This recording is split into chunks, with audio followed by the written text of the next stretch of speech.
I liked it, and obviously they want to make it hard, right? But Yeah. I kind of needed to get out of the situation I was in as a kid. I was like, I'm going to do something. I'm going to be shipped off to some part of the country. I thought it was fun, exciting. I needed to change the scenery, and there were definitely points where it absolutely sucks, right? Because life is hard and it's never going to always go the way you think it's going to go.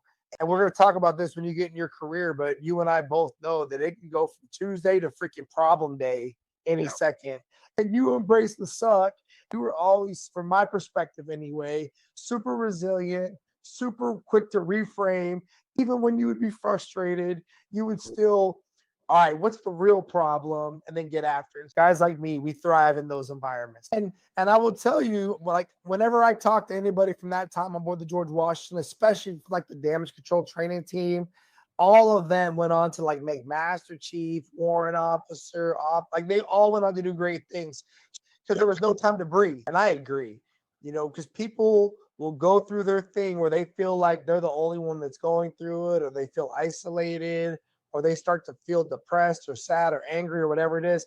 And more often than not, you just need to talk to people and maybe ask for some help or whatever. And when people rally for that, it's super, super inspiring because you're like, oh, dude, people care that I'm okay. Even though you can't always tell when we're all just rowing, right? I think pretty easily keep the same work ethic. So, leverage that work ethic and be thankful for where you're at, I think. If you can rise to the level of a sustained superior performer in the United States Navy or the United States Army or in the Marine Corps or in the Air Force or anywhere, I promise you, you can find success anywhere in this life.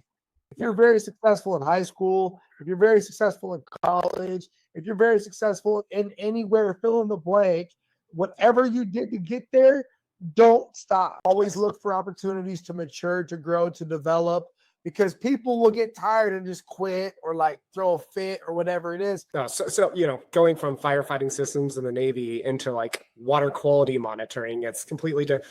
And you have to relearn something and absolutely be open to looking at the folks who have been doing something for a while, whether that's Navy, whether that's in water resources, learn from them. And I agree, keep learning, because there's really no point in a job where you stop learning.